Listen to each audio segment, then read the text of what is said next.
3 సంవత్సరాల కిందట నేను జిల్లా ప్రధాన కార్యదర్శిగా ఇక్కడనే పనిచేసినాను.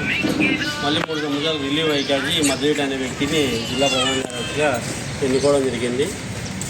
ఆ విధానం అయిన తర్వాత మళ్ళీ 3 సంవత్సరాల తర్వాత ఆ పని విధానము, ఆ పద్ధతులు, ఆయన పని పార్టీ అవసరం ఉందని మళ్ళీ మధ్యరెడ్డిని రిలీవ్ చేసి మళ్ళీ నన్ను జిల్లా ప్రధాన కార్యదర్శిగా మన పొద్దుటూరులో ఎన్నుకోవడం జరిగింది.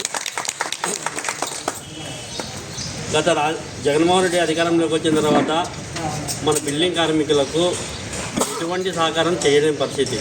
ఎందుకంటే ఒక డెలివరీ కానీ, కార్డు కానీ, క్లెయిమ్ కానీ, ఎక్కడే కానీ నవరత్నాల పేరుతో ఊచకోత కోసినట్లు బిల్డింగ్ కార్మికుల డబ్బులన్నీ కూడా తన సొంత ఖర్చులకు, తన ఆదాయానికి మించిన ఖర్చులు వాడుకోవడం జరిగింది.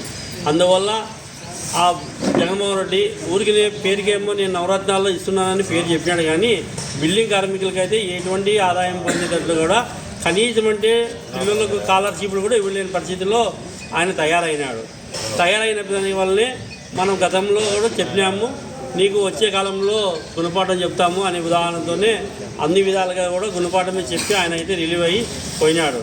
ఇప్పుడు వచ్చిన చంద్రబాబు నాయుడు అయితేమి, లేకపోతే పవన్ కళ్యాణ్ అయితేమి బిల్డింగ్ కార్మికులను పునరుద్ధరించిస్తా, కార్మికులకు అందరూ సహకరిస్తా, ప్రతి కార్మికుని కార్డుకు ఉండే కార్మికులు కూడా క్లెయిమ్లు అన్నీ కూడా నేను ఇస్తానని హామీ ఇచ్చిన వలన మొన్ననే మనం కడపలో మీటింగ్ జరుపుకోవడం జరిగింది. అదేవిధంగా మీటింగ్ జరిగినప్పుడుతో సహా మళ్ళీ లేబర్ ఆఫీస్లో పోయి అధ్యక్షుడు ఆంజనేయులు గారు, నేను, ఈ మధ్యరెడ్డి అనే గౌరవ కార్యదర్శి ముగ్గురం పోయి వినతి పత్రం కూడా ఇచ్చడం జరిగింది.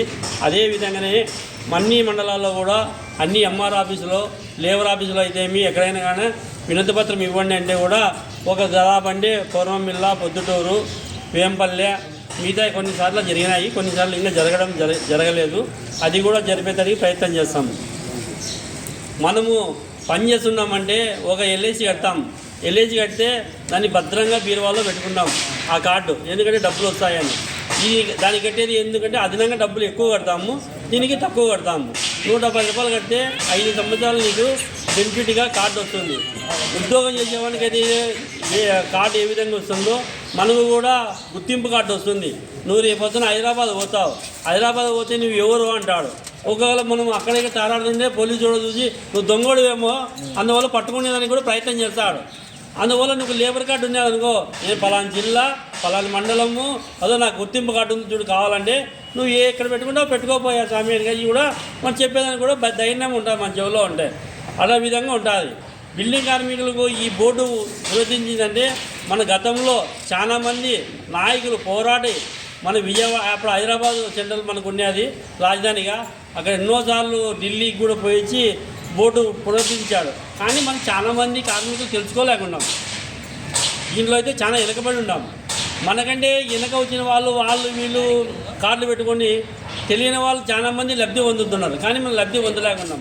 ఇప్పుడు ఆంజనేయులకు 100 రూపాయలు లేబర్ కార్డుకి ఇస్తాం సపోజ్కు, ఆయన ఏమంటావంటే నువ్వు 100 రూపాయలు ఇచ్చింటావు, నువ్వు మళ్ళీ ఎలిజిబిలిటీగా నువ్వు అడగాలి, నీ బాధ్యత అది.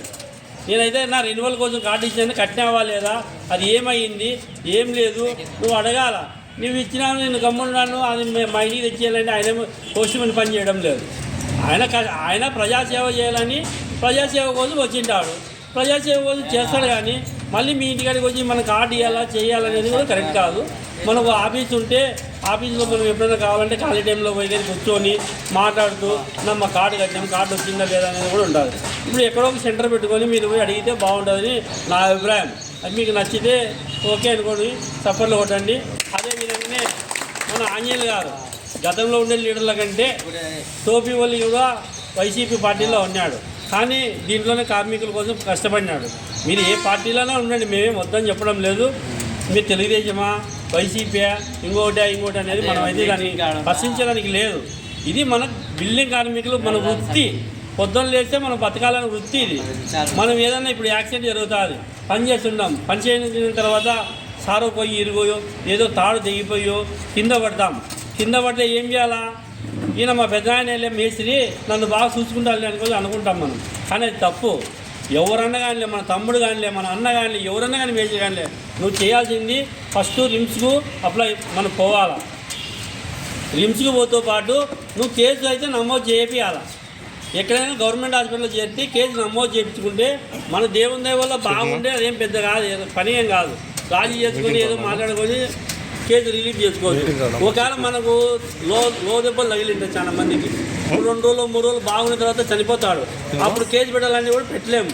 అందువల్ల ఎక్కడైనా కానీ గవర్నమెంట్ హాస్పిటల్లో చేరి మీరు కంపల్సరీగా కేసు నమోదు చేసుకుంటే చెయ్యి ఇరిగినా కాలు ఇరిగినా ఒకవేళ ప్రమాదం చేత మంచి చనిపోయినా కూడా ఒకవేళ 2 నెలలకు 3 నెలలకు ఏదైనా మన లోపల ఏదో ప్రాబ్లం తగిలి చనిపోతే కూడా మనకు బెనిఫిట్ వచ్చేదానికి ఆస్కారం ఉంటుంది. ప్రతి కానుక కూడా ఈసారి అదనంగా పెంచి డబ్బులు మనం బోర్డు నిన్న వెంకట సుబ్బయ్య కూడా కడపకు వచ్చినాడు, ఆయన రాష్ట్ర అధ్యక్షుడు. అందువల్ల ఆయనతో కూడా మాట్లాడినాము. ఇది అన్ని జిల్లాల్లో కూడా మనము మన ఇంట్లో ఉంటే మనకి ఎవరు తెచ్చిపెట్టరు. మనం లక్షలు కట్టిన ఇన్సూరెన్స్ వస్తుంది తప్ప ఇది కట్టే 110 రూపాయల కోసము మనం ఈ బోర్డు వచ్చిందంటే మనకి చాలా మేలు. దీంతోపాటు ఈ 5 సంవత్సరాల పిల్లల స్కాలర్షిప్లు కూడా ఇప్పుడు చాలా మంది పిల్లలు గవర్నమెంట్ ఎంప్లాయీలు ఉంటారు, వాళ్ళ పిల్లలకు గవర్నమెంట్ ఫీజులకు డబ్బులు ఫ్రీగా చేస్తుంది. అందువల్ల మన పిల్లలు కూడా స్కాలర్షిప్లు తెప్పించుకుందాం. పోరాడితే పోయే బానిస సంఖ్యలు అన్నట్లు మనం పోరాడే కొద్దీ మనకు కూడా అన్ని అవకాశాలు వస్తాయి. అందువల్ల దీనిపైన దృష్టి పెట్టి మన కార్మికులకు ఒక కార్మికుడికి 10 మందిని చెప్పుకుంటే ఎవరైనా కూడా ఇది నేషనల్. అందులో చోటా మోటా లీడర్లు కూడా ఇక్కడనే తయారవుతుంది. గత ఓబ్లేస్ కూడా ఉన్నారు ఇక్కడనే. ఓబ్లేస్ గారు ఏం చెప్తాడు, నేను అది ఇది ఇదని చెప్తాడు. ఆచరణలోకి వచ్చే లోపల నువ్వు ఒక మనిషి 5 మందిని పిలుచుకొని రాలేవు, 5 మందితో మాట్లాడలేవు, నువ్వు ఏమైనా చేయాలంటే రాలేవు. మళ్ళీ నువ్వేమో ప్రజలకేమో అంత అవినీతిపరంగా ఆయన తిన్నాడు, ఈయన తిన్నాడు, ఆ డబ్బులు అడిగినాయి, ఈ డబ్బులు అడిగినాయి, నువ్వు తీసుకుందానికి సమాధానం చెప్పి అంటే అది కూడా చెప్పలేడు ఆయన. అలాంటి వాళ్ళు ఉంటారు. ఇప్పుడు ఇంకోటి, ఈ తెలుగుదేశం ప్రభుత్వం వచ్చిన తర్వాత చాలామంది నాలాంటి వాళ్ళు వేంపల్లి ఉన్నారు, ఆంజనేయ లాంటి వాళ్ళు, ఇంకా మిగతా చోట మోట లీడర్లుగా మేము చేపిస్తాము, ఆంజనేయులనే చేపించేది, బాలాజీ అనే చేపించేది, నాగేశ్వరరావునే చేపించేది, వాళ్ళు డబ్బులు తింటున్నారు, మీ డబ్బులు మీకు తెలియడం లేదు అంటారు. అలాంటప్పుడు అవన్నీ కూడా మీరు పడగల్లోకి తీసుకున్నట్ల మనకు నమ్మకంగా మనం డబ్బులు కట్టండి, నమ్మకంగా అడగండి. మీకు న్యాయం జరగకపోతే మా నెంబర్ కూడా తీసుకోండి, నా పలానా మంచి ఇచ్చినాడు, ఇంకా ఇది చేయలేదు అనేది కూడా మేము కూడా చర్య తీసుకొని ఆయన అడిగేదానికి కూడా అధికారం ఉంటుంది. అందువల్ల ఇప్పుడే మళ్ళీ కొత్తగా రాధాకృష్ణ అని ఎర్రగొండలో ఒక ఆయన నాకు అధ్యక్ష పదవి లేదని కానీ అలిగి ఇప్పుడు డబ్ల్యూ రామ్ అనే వ్యక్తి ఇంకొక ఆయన మళ్ళీ ఇంకో పార్టీ పెట్టాలని ఇదే వేంపల్లిలో కూడా బొక్కబడుతుందని ఆధారంతో చాలా మంది తిరుగుతున్నారు. అవన్నీ లోకలు. మనం నేషనల్ ఉంటేనే మనం సాధించుకోలేకుండాము. లోకల్లో ఏం సాధిస్తాడు, ఏమీ సాధించలేడు. కడపలో ఒక ఆయన సిపిఎం నుంచి పోయి రాయలసీమ కమ్యూనిస్ట్ పార్టీ అని పార్టీ పెట్టినాడు. ఈరోజు ఏ గతిలో ఉన్నాడు ఆయన? ఆయన ఎక్కడికి అసలు ఆస్కారమే లేదు. ఎవరు పలుకుతారు? మనమంటే నేషనల్లో ఉన్నాం, మీరు కాబట్టి విజయవాడలో కూడా కొట్లాడతాం, విజయవాడలో అయితే ఢిల్లీ కూడా కొట్లాడతాం బిల్డింగ్ కార్మికుల గురించి. అది ఆలోచన పెట్టుకొని మీరు కూడా ఏదైనా చెప్పిన మాటలకు దానికి దీనికి కట్టబడలేనట్లా మీరు బాగా ఆలోచన చేసుకోండి.